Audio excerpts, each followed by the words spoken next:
Heute geht es endlich weiter mit dem Offroad-Upgrade für Rudi, beziehungsweise um das Offroad-Upgrade abzuschließen. Wir werden auf jeden Fall noch am Sound arbeiten und ich bin jetzt noch eine Runde bei Mathis. Wir müssen nämlich erst ein Rostproblem beheben und dann geht's an die schönen Dinge.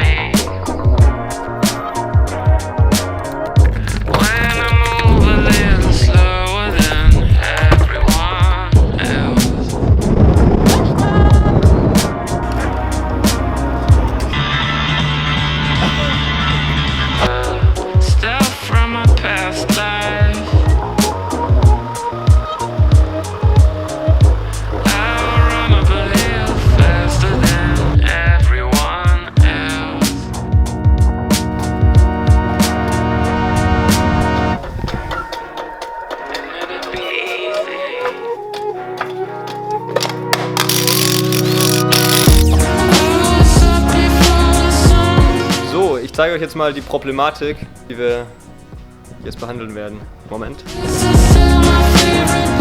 Also hier unten im Radkasten hat sich ein fettes Rostloch gebildet, wo tatsächlich alles quasi hoch ins Auto geschleudert wird. Und das machen wir jetzt mal zu.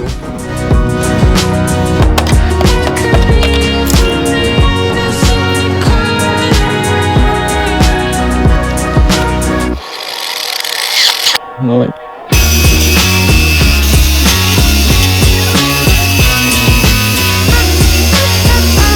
Das Rostloch ist jetzt so mal sauber gemacht.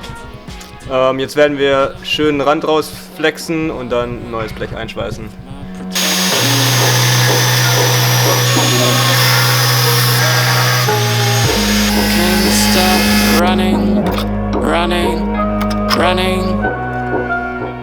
Schablone? Blech.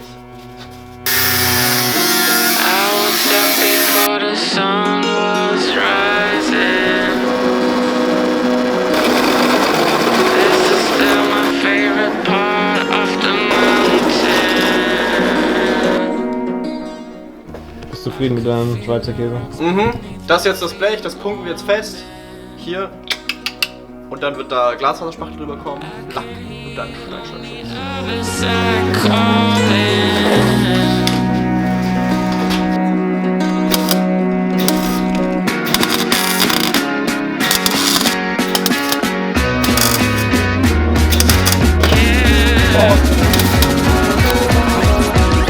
Schauen wir uns mal an, was der Mathis hier produziert hat.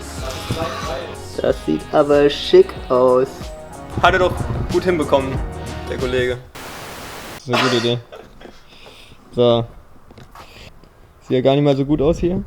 Sieht ziemlich scheiße aus sogar. Alter, wie sehe ich denn aus? Bei uns ist es mittlerweile rosttechnisch auf jeden Fall ein bisschen ausgeartet und wir haben jetzt nicht mehr alles gefilmt, weil wir irgendwie noch fertig werden wollen. So ein Blech schweiß ich jetzt ein. Was für ein fettes Ding, ey. Ja, dank Mathis komme ich auch mal wieder irgendwann hier weg. Ich zeige es euch trotzdem mal ganz kurz.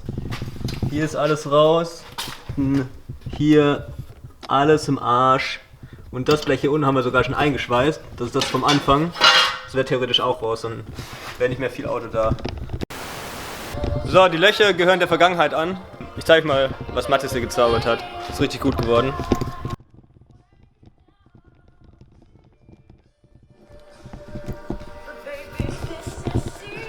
So, jetzt kommt da noch Lack drauf und dann Unterbodenschutz. Naja, davor spachteln wir noch ein bisschen und dann...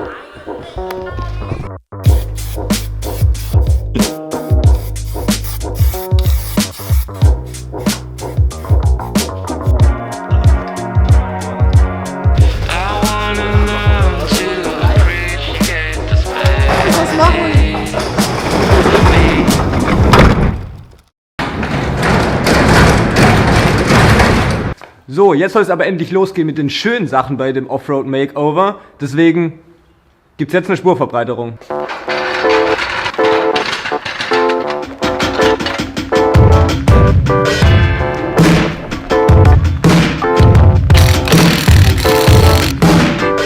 Das hier sind jetzt die Spurplatten, die auf den Rudi drauf kommen. Das sind einmal 15 mm für vorne und einmal 10 mm für hinten.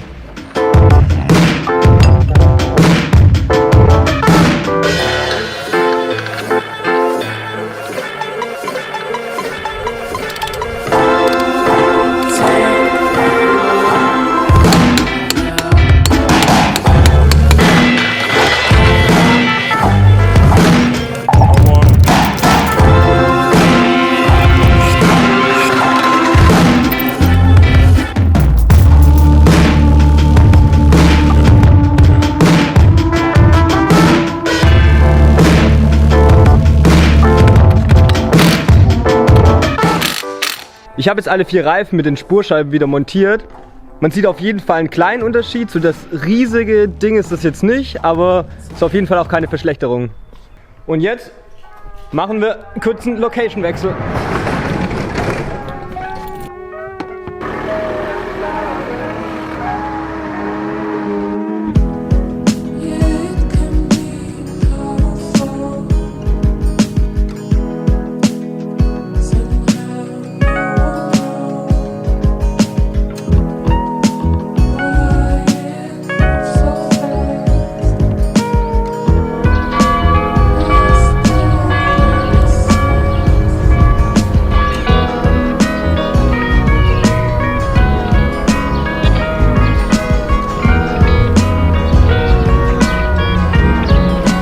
Ich bin an diesem wunderschönen sonnigen Freitag mal wieder zu meinen Eltern gefahren, um ein bisschen am Rudi weiter zu basteln.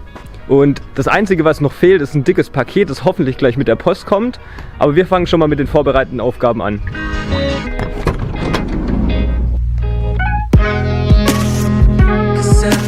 Und der Wintergepäckträger wird jetzt zum Offroad-Gepäckträger.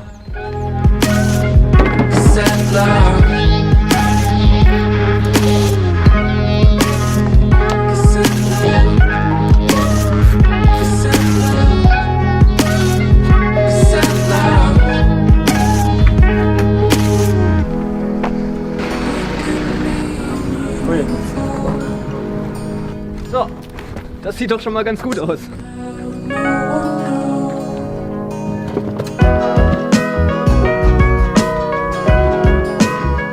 Wie ihr vielleicht schon erkannt habt, sind hier so richtig schicke Frontrunner-Logos drauf.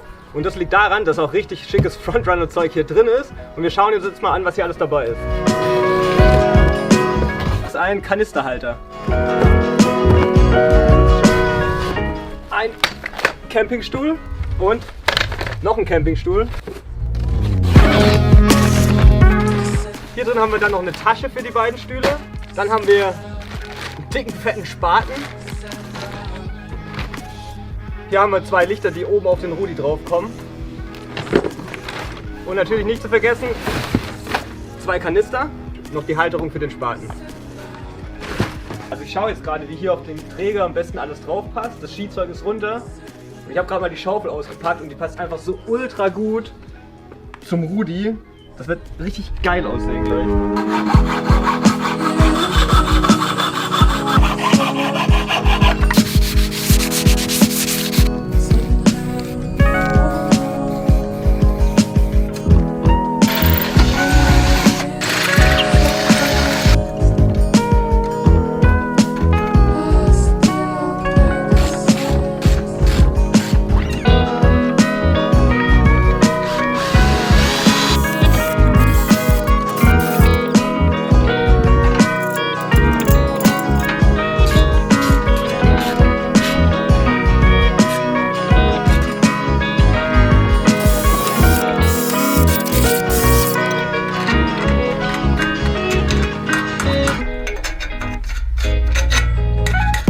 Für was die coole Halterung ist, seht ihr dann am Schluss, wenn das ganze Ding am Rudi hängt.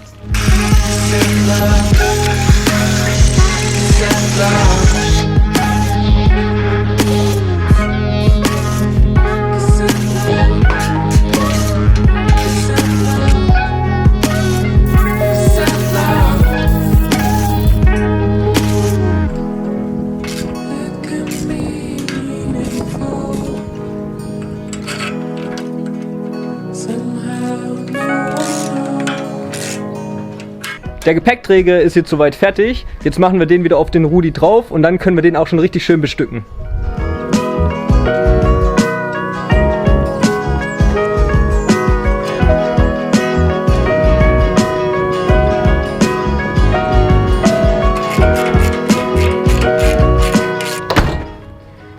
So, der Gepäckträger ist jetzt drauf und ich finde, der sieht unbestückt schon richtig gut aus. Und jetzt machen wir mal die ganzen Sachen drauf. Was ihr euch bestimmt schon gedacht habt, hier kommt ein Kanister rein. Und der hat für oben extra noch so eine Lasche, mit der der befestigt wird und auch hier vorne abgeschlossen werden kann. Hier unten an die Halterung kommt natürlich der Spaten.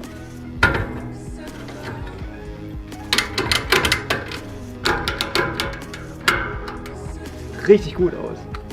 Und die Halterung hier oben ist für diesen kleinen Grill, den ich mir noch geholt habe. Der sieht so aus und dann kann man die Füße runterklappen und den quasi einfach übers offene Feuer stellen. Und den finde ich richtig praktisch. Ich glaube, der wird auf den nächsten Trips bestimmt viel genutzt.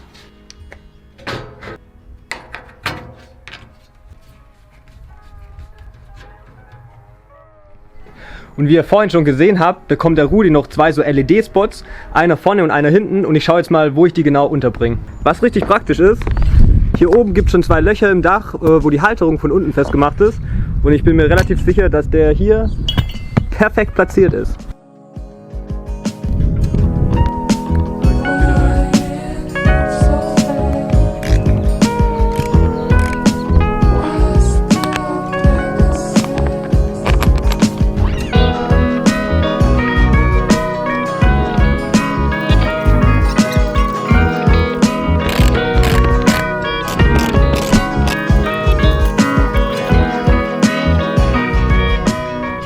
Der hintere Spot kommt jetzt hier hinten neben das Solarpanel und da kann ich das einfach auf die Airline-Schiene schrauben.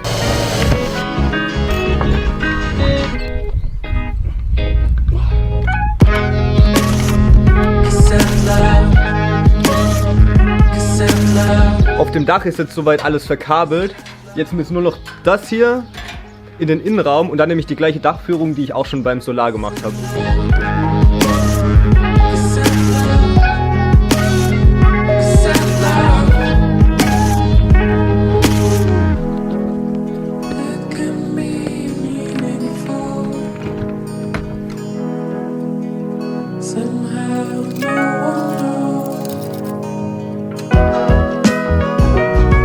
Innen ist jetzt soweit alles verkabelt. Jetzt brauche ich nur noch Strom und den hole ich mir jetzt hier unten drin. Da habe ich nämlich meine Anschlüsse gelegt für die Batterie. Ab rein da. So, grundsätzlich wird das ganze Licht mit einer Fernsteuerung angesteuert. Aber hier hinten mache ich jetzt noch so einen kleinen Schalter. Der leuchtet schon mal, was grundsätzlich ein gutes Zeichen ist. Wenn man abends hier draußen kocht oder so, kann man hier auch nochmal das Licht dann ein- und ausschalten. Schaut das schon mal ganz gut aus. Bevor wir das Ganze jetzt aber testen, machen wir noch die Schutzfolie von den LED-Scheinwerfern.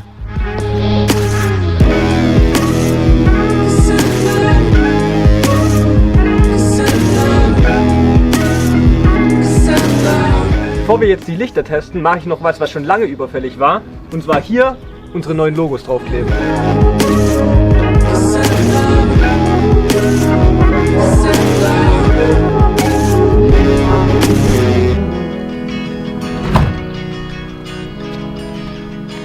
Ich bin jetzt soweit mit allem fertig. Jetzt will das Ganze natürlich getestet werden. Das hier ist die schöne kleine Fernbedienung, mit der ich das Licht steuern kann. Und jetzt probieren wir mal aus, ob das funktioniert. Okay, das habe ich mir jetzt ein bisschen anders vorgestellt. Fuck!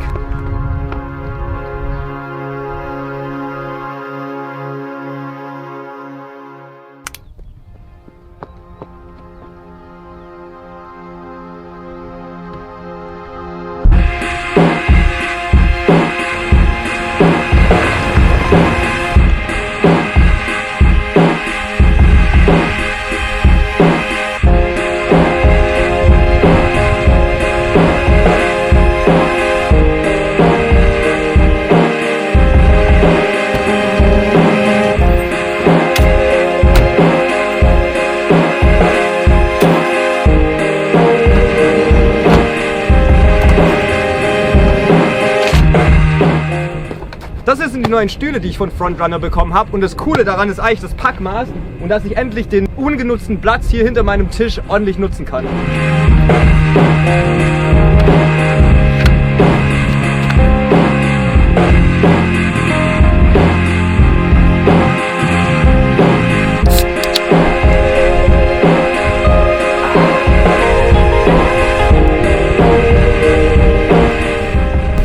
Da ich mit Mathis seit einer Weile für unser Heimreiseprojekt unterwegs bin, konnte ich den Gepäckträger auf jeden Fall schon gut testen. Ich muss sagen, der Grill hat sich auf jeden Fall bewährt, den haben wir schon ein paar Mal benutzt und ich bin mega froh, dass der ganze Dreck vom Feuer und so, der ganze Ruß einfach außen am Auto bleibt. Die Schaufel benutzen wir quasi jeden Tag und das Einzige, was ich vielleicht noch ändern würde, ist den Benzinkanister durch einen Wasserkanister ersetzen, weil ich das doch eher mal brauche auf der Reise. Ich bin bin auf jeden Fall super happy, wie gut das Offroad-Makeover beim Rudi geworden ist. Ich hoffe, euch hat es auch Spaß gemacht, das Ganze zu verfolgen. Auch wenn es jetzt abgeschlossen ist, bedeutet es natürlich nicht, dass keine weiteren Erneuerungen am Rudi kommen werden. Deswegen lasst auf jeden Fall ein Abo für den Kanal da, wobei ich euch jetzt eigentlich gar nicht gezeigt habe, wie es aussieht, wenn das Licht an ist. Dann machen wir das wohl mal noch. Und jetzt machen wir mal die Lichter an.